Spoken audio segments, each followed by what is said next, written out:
नमस्कार। आज हम बात करते हैं अमेरिका में डूब रहे बैंकों की। पिछले दिनों खबर आई कि अमेरिका के 2 बैंक 48 घंटे में डूब गए। पहले खबर आई कि अमेरिका का एक बैंक सिलिकॉन वैली वो कंगाल हो गया, वो दिवालिया हो गया, और उसके 48 घंटे के अंदर फिर खबर आई कि सिग्नेचर बैंक भी बंद हो गया।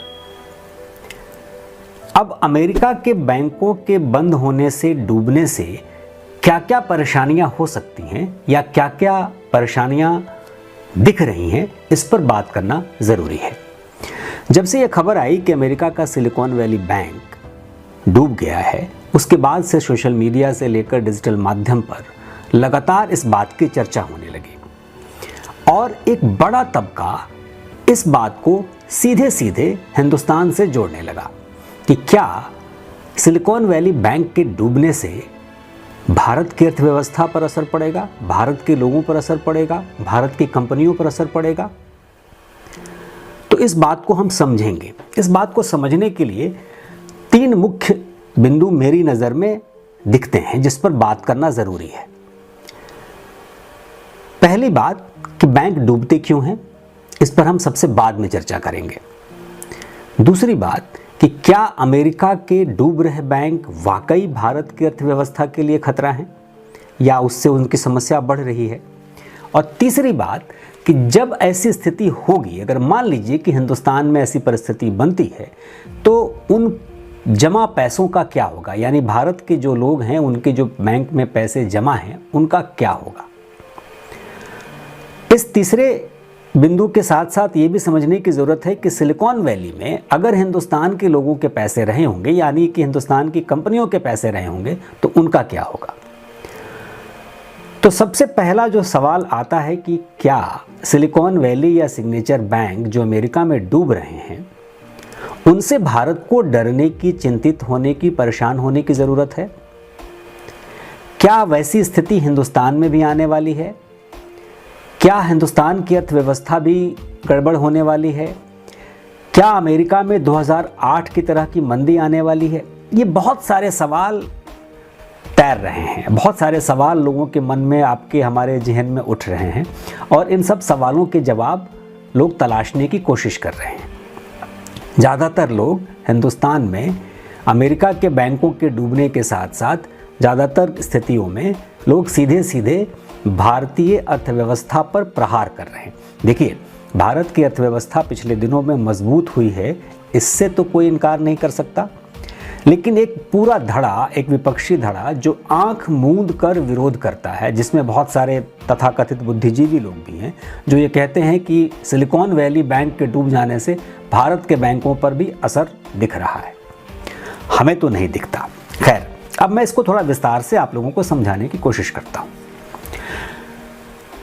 2 बैंक जब अमेरिका में डूबे हैं, उसके बाद से परिस्थितियां ऐसी बनी हैं कि जो मूडीज है, रेटिंग एजेंसी, उसने 6 और बैंकों की सूची जारी की है। मैं उन बैंकों के नाम आपसे सामने इसलिए नहीं ले रहा हूं कि उसकी ज़रूरत नहीं है आपको जानने की, इसलिए कि सिलिकॉन वैली बैंक को भी आम लोग या छोटे मोटे इन्वेस्टर या पढ़े लिखे लोग भी, जो आम हिंदुस्तान का समुदाय है, वो इसके पहले नहीं जानता था। जब ये बैंक बंद होने की खबर आई तब लोगों ने जानना शुरू किया। अब सिलिकॉन वैली बैंक के बंद होने से सीधा असर क्या हिंदुस्तान को पड़ रहा है? तो सीधा असर ये पड़ रहा है कि सिलिकॉन वैली बैंक मुख्य तौर पर आईटी कंपनीज और स्टार्टअप को फंड करती है। हिंदुस्तान में उसका बहुत सारा इन्वेस्टमेंट है। अच्छा, बैंक के बंद होने की बाद की स्थिति में क्या हुआ कि शेयर बाज़ार पे असर पड़ा, अमेरिका के शेयर बाज़ार पर असर पड़ा और हिंदुस्तान के कुछ कंपनियों को, कुछ लगभग 2 दर्जन कंपनियों को हिंदुस्तान में सिलिकॉन वैली ने लोन दिया था। उसमें अगर मुख्य तौर पे देखें तो पेटीएम एक बड़ा बाज़ार है उनके लिए, बड़ी कंपनी है पेटीएम और पेटीएम की सिस्टर्स कंपनी पेटीएम मॉल और 197। जब आप पेटीएम से कोई पेमेंट करते हैं तो आता है एक मैसेज आपको कि 197 पे चला गया, तो 197 भी पेटीएम कंपनी है। तो इन कंपनियों को अगर हम देखें तो पेटीएम को और पेटीएम मॉल को और 197 को, पेटीएम को करीब मतलब 4 लाख डॉलर के आसपास, पेटीएम मॉल को $800 के आसपास, 17 को $2 लाख के आसपास, इतने फंड उन्होंने किए हैं जो उनकी परिस्थितियां बनती हैं। अब क्या है कि 2 दर्जन ऐसी कंपनियां हैं जिसको सिलिकॉन वैली फंड करता है, यानी लोन देता है, दिया हुआ है। और बहुत सारी ऐसी कंपनियां हैं, स्टार्टअप, जिनके अकाउंट्स उन कंपनियों में अमेरिका में खुले हुए हैं। तो वहां पर जो पैसे हैं उनका क्या होगा, ये बड़ा सवाल है। और अमेरिकी सरकार ने ये तो कह दिया कि हम उन पैसों का ख्याल रखेंगे, लेकिन जो नियम होंगे उसी के तहत ख्याल रखे जाएंगे। 2008 में जब लेहमन ब्रदर्स, उनकी जो स्थिति खराब हुई थी और तमाम कोशिशों के बावजूद उसको बंद होने से, कंगाल होने से अमेरिका की सरकार नहीं बचा पाई, उस समय उनको लोगों ने पैसा देने की कोशिश की, फंड करने की कोशिश की और सरकार ने उसको बचाने की कोशिश की। जो पैसा उसमें लोगों का जमा था उसको वापस किए। लेकिन इस बार अमेरिका की सरकार ऐसा कुछ करने नहीं जा रही है। तो क्या भारत को डरना चाहिए? पहली बात तो ये है कि ये दोनों बैंक जो अभी कंगाल हुए हैं, अमेरिका के बड़े बैंकों में शुमार नहीं है। बड़े बैंक्स हैं 16वें नंबर का और 29वें नंबर का।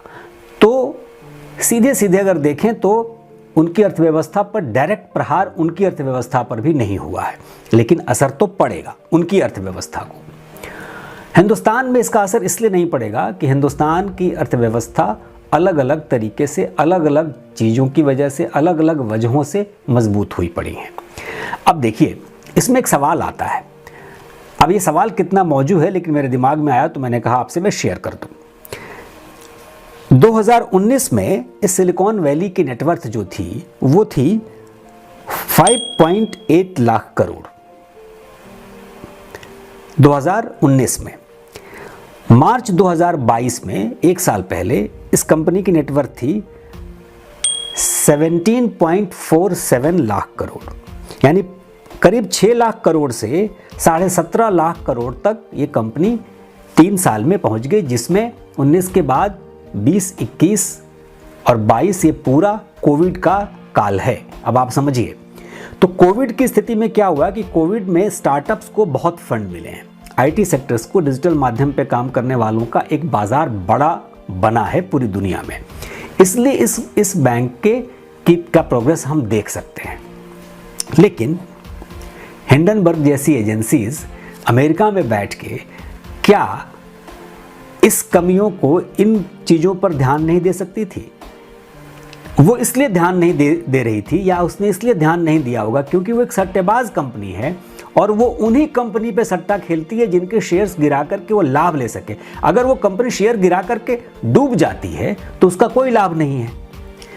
तो अगर वो सिलिकॉन वैली जैसी कंपनियों, बैंकों के बारे में कुछ कहती या सिग्नेचर बैंक के बारे में कुछ कहती और ये बैंक्स डूब जाते तो उसके भी पैसे डूब जाते। तो आप समझिए कि हिंडनबर्ग ने क्या किया कि आपके नुकसान से अपना फायदा कमाया। अगर मान लीजिए कि अडानी की रिपोर्ट उसने जारी की और अडानी डूब ही जाते तो तब तो उसके भी पैसे डूब जाते, लेकिन ऐसा नहीं हुआ। खैर, इस पे मैं नहीं जाऊंगा, मैं अभी सिलिकॉन वैली और बैंकों पर ही चर्चा करता हूं। अब स्थिति ये है, दूसरी बैंक जो सिग्नेचर की बात मैं कह रहा था, तो सिग्नेचर बैंक में क्या है कि 2021 में उसके 16% इन्वेस्टमेंट क्रिप्टो करेंसी में थे और 2023 में उसके 30% इन्वेस्टमेंट क्रिप्टो करेंसी में पहुंच गए।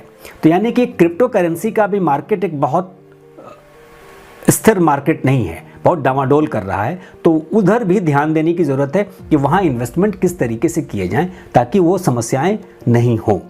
क्योंकि हिंदुस्तान में अब क्रिप्टो करेंसी को लीगल कर दिया गया है, पहले वो इलीगल था। तो अब वहाँ हिंदुस्तान में आने वाले समय में इस तरीके की चीज़ों को ध्यान में रखने की ज़रूरत है। अब प्रश्न उठता है कि क्या हिंदुस्तान में रखे लोगों के, बैंकों के पैसों के लिए परेशान होना चाहिए? तो अमेरिका के इन बैंकों के डूबने से सीधा सीधा असर हिंदुस्तान में तो नहीं दिख रहा। थोड़े बहुत जो कंपनियों के पैसे वहाँ होंगे उनके असर होंगे।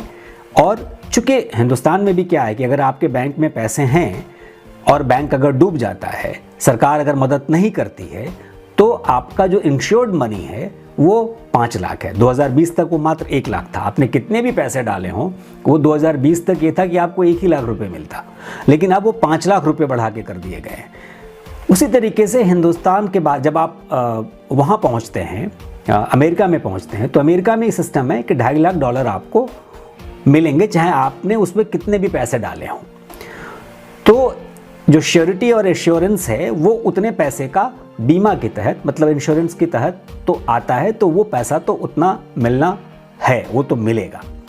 बाकी पैसे, चूंकि अमेरिका ने ये कहा, अमेरिका की सरकार ने ये कहा है कि धीरे धीरे आप करके सिलिकॉन वैली बैंक से अपने पैसे निकाल सकते हैं। होता क्या है कि जैसे ही खबर आती है कि इस तरीके की घटना घटी, लोग अचानक से अपने पैसे बाहर निकालते हैं, और बाहर निकालते हैं तो ये समस्या बढ़ती है, और इस समस्या की वजह से बैंक पर असर पड़ता है, बैंक कंगाल होते हैं।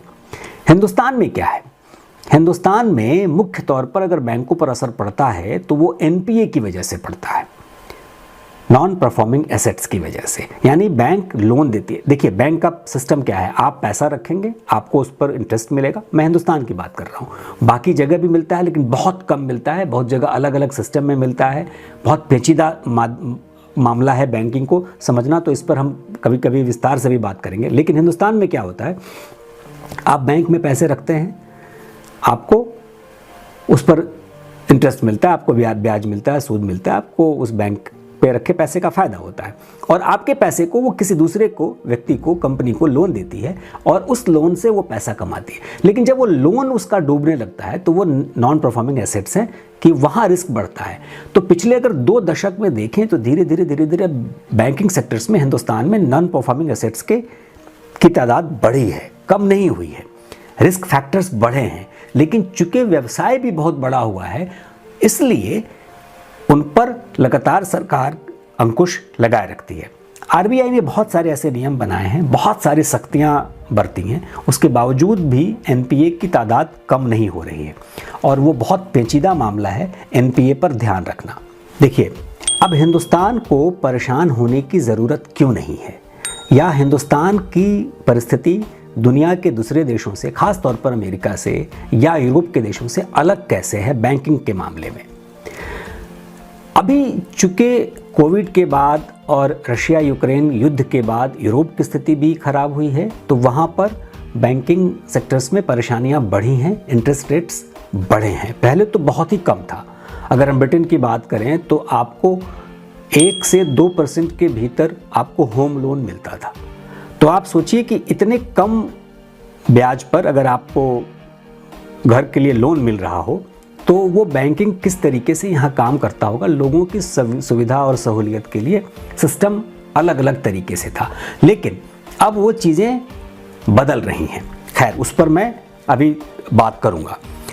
हिंदुस्तान में क्या है कि कुल टोटल जो इन्वेस्टमेंट बचत है जो हिंदुस्तान में अगर हम देखें, तो आंकड़े के तौर पे अगर हम देखें और तो माना जाता है कि तकरीबन 135 लाख करोड़ रुपए आज की तारीख में अलग अलग तरीके से हिंदुस्तान के लोगों के पास बचत के तौर पे हैं, चाहे वो सेविंग्स अकाउंट में पड़े हों या एफडी में पड़े हों, म्यूचुअल फंड्स में पड़े हों या इन्वेस्टमेंट्स में पड़े हों। 135 लाख करोड़ रुपए। और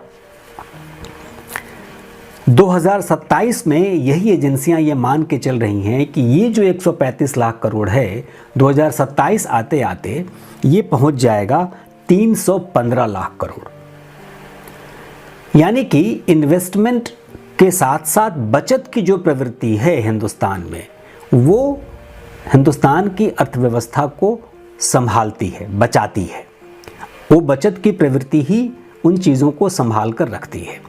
लेकिन क्योंकि हिंदुस्तान के बैंकों में भी अगर आप पैसा इन्वेस्ट कर रहे हैं और वो इन्वेस्टमेंट के तौर पे रखा पैसा आपका डूबता है, तो आपको समस्या होती है। मैं बचत की बात इसलिए कह रहा हूं कि इस बचत में अगर जो 135 लाख करोड़ का इन्वेस्टमेंट है, उन इन्वेस्टमेंट में जो सीधे बैंक में पड़े हुए हैं वो तकरीबन 44 लाख करोड़ है।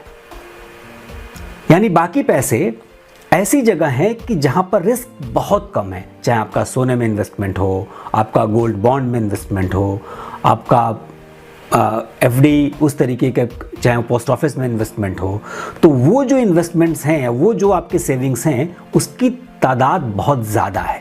अब आप मान के चलिए कि मोटा मोटी 135 लाख करोड़ में से 44 लाख करोड़, तो आप समझ रहे हैं कि 90 लाख करोड़ से ज़्यादा पैसा तो आपका इस तरीके से इन्वेस्टमेंट में है हिंदुस्तान में। इसलिए हिंदुस्तान की अर्थव्यवस्था पिछली मंदी में भी 2008-9 में भी जब मंदी, वैश्विक मंदी आई, हिंदुस्तान उस वक्त भी झटके में रहा, लेकिन चीज़ों में धीरे धीरे बाहर निकल गया। तो एक तो अगर ऐसी समस्या आती भी है तो घबराने की ज़रूरत नहीं है।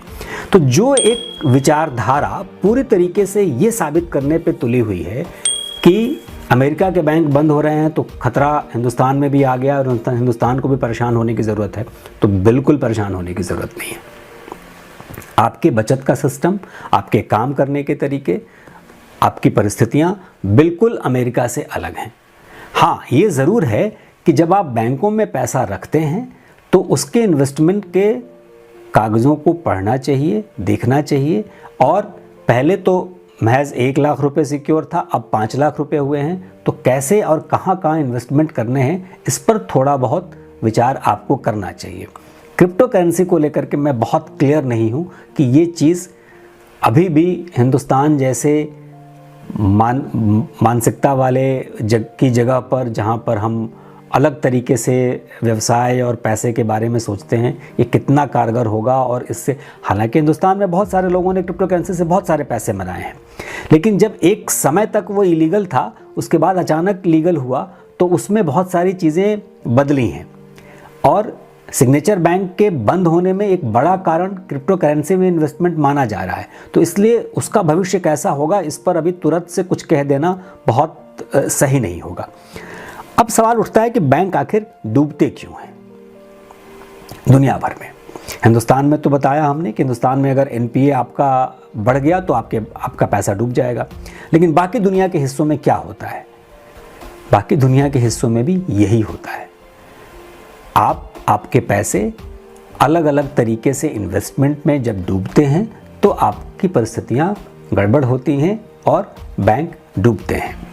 अमेरिका की अर्थव्यवस्था के खराब होने से वैश्विक स्तर पर असर पड़ेगा, यूरोप को भी असर पड़ेगा, लेकिन हिंदुस्तान को बहुत कम असर पड़ेगा, क्योंकि हिंदुस्तान की अर्थव्यवस्था को संभालने के लिए अगर हम बिल्कुल ठेठ भाषा में आपको समझाएं तो आपके पास गुल्लक है। तो जब बुरी स्थिति में आपका गुल्लक आपके घर का काम आता है, तो आप ये मान के चलिए कि हिंदुस्तान में हर किसी के पास रखा गुल्लक हिंदुस्तान की अर्थव्यवस्था को संभालता है। ये मोटे तौर पे मैं आपको कहना चाह रहा था। तो समस्या है, बड़े बैंक्स हैं और उन बैंकों के डूबने की स्थिति में असर तो पड़ेगा। शेयर बाज़ार पे देखिए बहुत ज़्यादा असर पड़ा नहीं है हिंदुस्तान में, जबकि 2 दर्जन कंपनियां हैं जो हिंदुस्तान में इससे जुड़ी हुई हैं सिलिकॉन वैली बैंक से, लेकिन फिर भी असर नहीं पड़ा है। एसबीआई अकेले 40.5 लाख करोड़ का उसका नेटवर्थ है। तो हिंदुस्तान में जो बैंक्स हैं वो बहुत ही मजबूत स्थिति में आज भी हैं।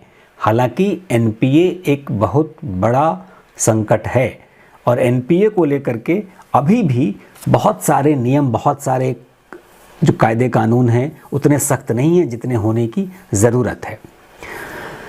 अगर हमारी बात आपको समझ में आए तो बहुत अच्छी बात, नहीं समझ में आए तो कुछ सवाल अगर आपके मन में हो तो ज़रूर पूछिए। लेकिन अमेरिका के बैंकों के डूबने से हिंदुस्तान में परेशान होने की ज़रूरत नहीं है। नज़र रखने की ज़रूरत है, ध्यान रखने की ज़रूरत है, चिंतित होने की ज़रूरत नहीं है, क्योंकि आपके पैसे कहीं नहीं जा रहे। शुक्रिया, नमस्कार।